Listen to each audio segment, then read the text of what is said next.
Happy birthday বল। আজকে তোমার কি?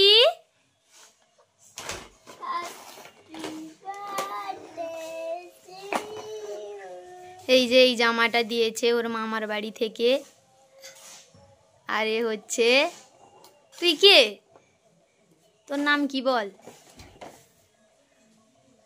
নাম কি তোর? লেগে যাবে ওখানে, লেগে যাবে। এই যে পুজো তো দিতে গিয়েছিলাম, তোমাদের সঙ্গে শেয়ার করতে পারিনি। এখন বাড়িতে এসে খাওয়া দাওয়া করে ওখানে মামি শাশুড়ি রান্না করছে, আমার শাশুড়ি মাও রান্না করছিল, মামি শাশুড়িও রান্না করছিল। তো এখন চলছে, রান্না শেষ হয়নি। তো এই যে আদি এখানে খেলা করছে আর ওকে নিয়ে বসছি। তো আজকে হচ্ছে আদির জন্মদিন, তো দেখি কতটুকু তোমাদের সঙ্গে শেয়ার করতে পারি। খুব চাপে আছে, অনেক কাজ। আর এই যে আমার দাদার মেয়ে। পান খাচ্ছিস কেন? এই যে আদি, আদিকে দেখাও, আদিকে দেখাও, আদিকে দেখাও। এই যে আদি, হ্যাপি বার্থডে। এই যে মারপিট করছে দুজন। এই যে হ্যাপি বার্থডে টু ইউ। তো চলো তোমাদের সঙ্গে কন্টিনিউ ব্লগটা শেয়ার করছি। তো সবাই আদিকে উইশ করে দিবে, আদি যেন সুস্থ থাকে, ভালো থাকে, মানুষের মতন মানুষ হতে পারে। তো চলো পরে কথা হচ্ছে তোমাদের সঙ্গে। এই যে আদির এই যে একমাত্র মামি, আর এই যে আমার একমাত্র মামি শাশুড়ি, যে এখন রান্না করছে। এখন ফ্রাইড রাইস রান্না হচ্ছে।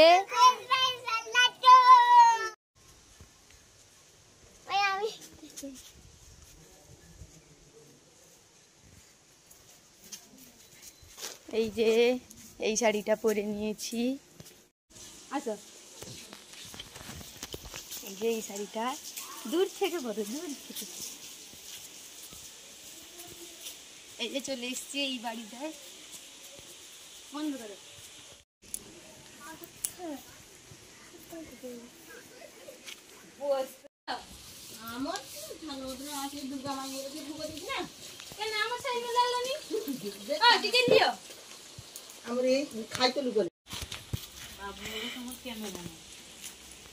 আমি স্টার্ট করে দিয়েছি ভিডিও। হ্যাঁ আসো,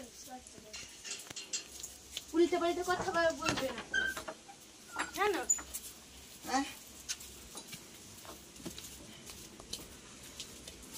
যা মুখ কাদুয়া হয়েছে তো গরম র ঠাকুরের কাছে করবে।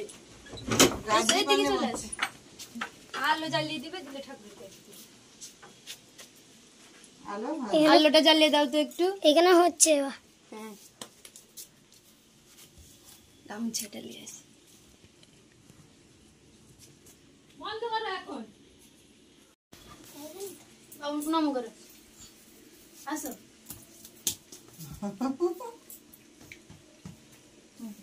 মানুষ করে দাও ভালো করে, বুদ্ধি দাও। চ চ চ চ বাড়ি যাও। হ্যাঁ হাঁটি দেখি বাড়ি। পুরো ভিডিওটা দেখতে থাকবেন, শেষ অবধি দেখতে থাকবেন। চলো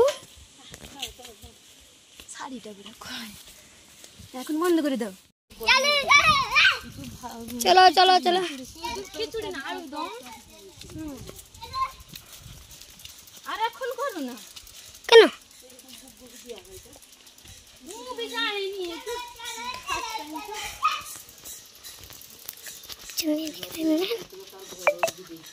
এবার আপনারা সামনে দিয়ে দিন। খিচুড়ি নিয়ে যাও। আলু দম, খিচুড়ি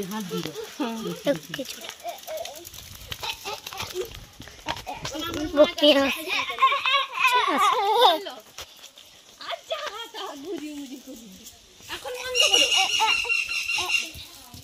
ঘরের ভিতরে এন্ট্রি। যাই হোক, খিচুড়ি ভোগ নিয়ে চলে এসেছি আর এখানে সবাই খেতেও বসে পড়েছে। আর মানে কয়েকজন এসছিল খেতে, বাড়ির পাশে 2-3 জন মেয়ে এসছিল। আর এখানে তোমাদের দাদা ভাইয়ের মানে আদির বাবার 2জন বন্ধু এসছে আর আমার দাদা, ওরা বসে খাচ্ছিল। আর এবছর আদির প্রথম জন্মদিন বলে ঠাকুরের কাছে শুধু ভোগ লাগিয়ে এনেছিলাম, আর কেক টেকও কিছু কাটা হয়নি। তো আশা করছি পরের বছর থেকে খুব ভালো করে সেলিব্রেশন করব। এবছর ঠাকুরের কাছে শুধু ভোগ লাগিয়ে নিয়ে এসেছিলাম। আর বাড়িতে হয়েছিল ফ্রাইড রাইস, বড় ছোলা মানে কাবলি ছোলা, পনির, সয়াবিন দিয়ে তরকারি, পায়েস, বেগুনি, কয়েকটা এইগুলো তরকারি হয়েছিল। তো আশা করছি আজকের ব্লগটা তোমাদের সকলের খুব